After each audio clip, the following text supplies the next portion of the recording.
आज हाम्रा उपमहानगरपालिका धरानबाट संविदा हाम्रा हर्क साङपाङ राईज्यू पाल्नु भएको थियो र उहाँको यस साकेला थानमा यस पूज्य भूमिमा उहाँको पाउ कष्ट पर्दाखेरि यो भूमि पुण्य भएको मैले महसुस गरेको छु र उहाँको यो पाउ कष्ट यहाँ दमकको साकेला थानमा परिरहँदा मैले हिजो उद्घोष गरेको थिएँ।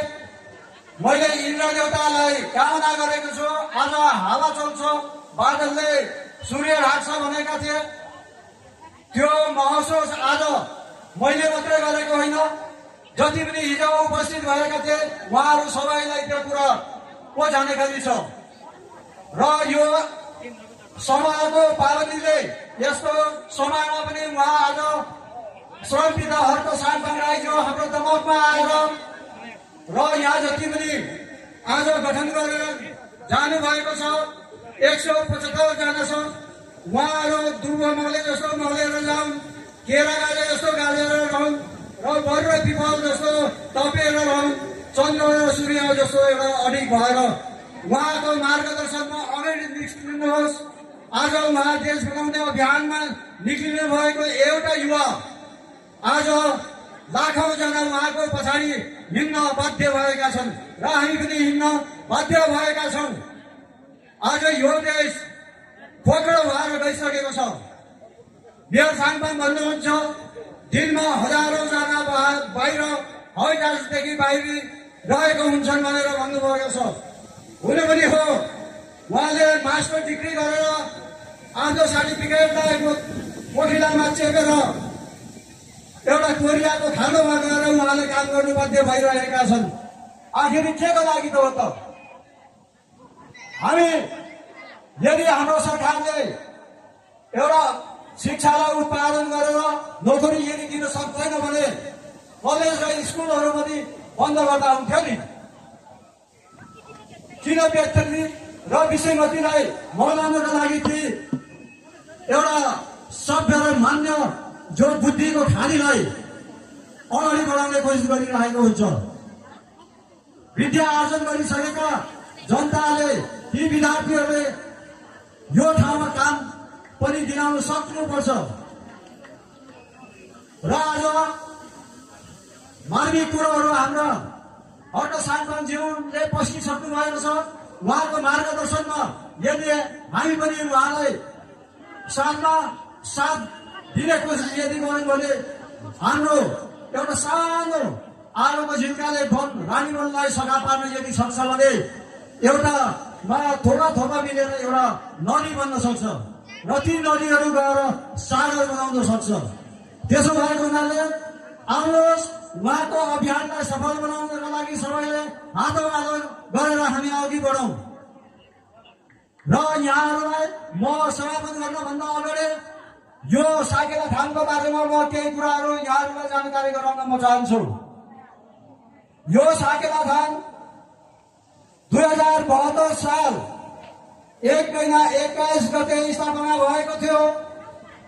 यो स्थापना गर्दाखेरि नगरपालिकाबाट हामीले 3 लाख पैसा ल्याएका थियौं र 72 सालमा हामी जति पनि किरात राई आयोगका समितिहरू थियौं, समितिहरूले श्रमदान गरेर यो जो अहिले एउटा चहरा बनाएको छ यसलाई पूर्णता हामीले दिएका थियौं। अन्त्यमा गरेर हामीसँग कुनै पैसा थिएन र यसले पूर्णता दिनको लागि सिमेन्ट चाहिएको थियो। बालुवा त यहाँ नजिकै पल्लोपट्टि रतुवा नदी बग्छ, तर हामीसँग पैसा थिएन। तर दमक 1 निवासी मनोज साङपाङ जो चुनाचुनी बोर्डिङका फाउन्डर हुनुहुन्छ, उहाँले 1,25,000 उहाँले प्रदान गर्नुभयो र हामीले सिमेन्ट किनेर आफै खोलेर यसलाई पूर्णता दियौं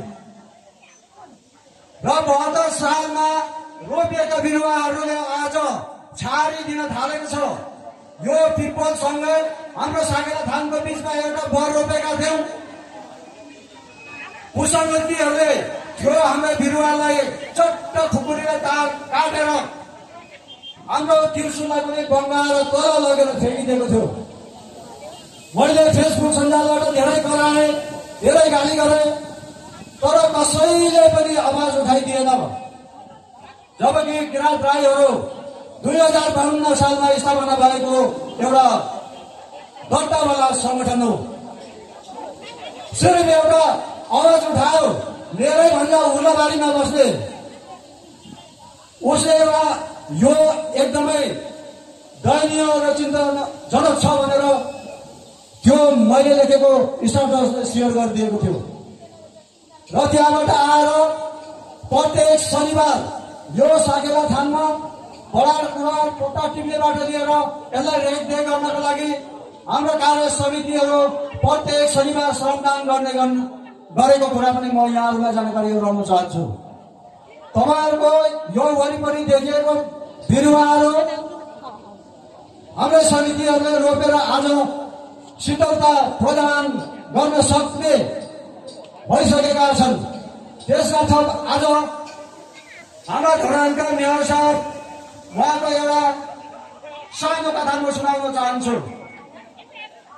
आजभन्दा सुरुवात कालमा उहाँले 92 दिनमा 42 किलोमिटर नाला बिछाएर ककाकुल परेका धराने जनताहरूलाई पानी पिलाउन सफल भएको थियो। त्यो सफलताको पछाडि हाम्रो नेपालले केही पनि देखेन र हामीले पनि त्यो कुरोहरू देखेनौं। तर द बुक्स अफ लन्डनले हाम्रा मेयर साहबलाई त्यो कुरो देखे पछाडि उहाँलाई कदर पत्रले सम्मान गरिसक्नु भएको छ र अन्तर्राष्ट्रिय स्तरले अन्तर्राष्ट्रिय जगतले पनि उहाँ एउटा भाइरल व्यक्तित्व बनेर अगाडि बढ्नु भएको छ। र हाम्रो मेयर साहबलाई यो साकेला थानमा हाम्रा पितृहरूलाई सम्झिँदै, हाम्रा कुलदेवताहरूलाई सम्झिँदै दुबो मौली जस्तो मौली रहोस्, बर पिपल जस्तै तपिरहोस् र केरा गाली जस्तै गाली रहोस् र एक न एक थपिँदै उहाँको संगठनिक विस्तार सारा नेपालभरि पूर्वबाट लिएर पश्चिम महाकालीसम्म पुग्न सफल होस्। यो साकेला थानको पितृ देवी देवताहरूलाई हात जोडेर उहाँलाई आशीर्वाद दिन चाहन्छु। हालै मलाई यहाँहरूले उहाँहरूको संगठनमा आबद्ध गराउनु भयो, तर म पनि अहिले 70 वर्ष पुगे र म कुनै पनि संगठनमा हिँडेर तपाईहरुलाई काँधमा काँध दिएर हिँड्ने अवस्था त्यो होइन। तर तपाईहरुले गरेको कामलाई म पनि मनन गर्दै तपाईहरुलाई हौसला दिँदै पछाडिबाट अगाडि ढल्दै देशको एउटा यो चुनुमा डुबेको कुरीति कुसंगति र विसंगतिमा डुबेका कुरालाई यदि श्रम अभियानबाट यसलाई मुक्त गराउन सकिन्छ भने हामीले विदेशबाट एउटा पहिला कृषि प्रधान देश भनेर नेपाललाई चिनिन्थ्यो, तर आज विदेशबाट ल्याएको चामल हामी खान्छौँ र हामीले श्रम गरेर आफ्नै देशमा फलाउँ, आफैले खाने सबैले एउटा व्यक्ति बन्न पुग्यौँ हामी। र त्यसो भएको हुनाले जो अभियान यहाँहरूले चलाउनु भएको छ एकदमै आज जति पनि यहाँ उपस्थित हुनुभएका जनमानसहरूले कुनै पनि पार्टीका होस्, तर उहाँहरूले उहाँको विचारहरू सुनेर जानुभएको छ। उहाँहरूले एउटा रचनात्मक एउटा सफल पूर्वक उहाँले दिनुभएको वचनहरूलाई घरमा गएर कमसे कम सुन्नुभन्दा पहिला 15 मिनट 20 शब्दहरूलाई मनन गर्नुहोस्। तपाईको जिन्दगीमा केही फरक आउँछ, निश्चित रूपमा फरक आउँछ।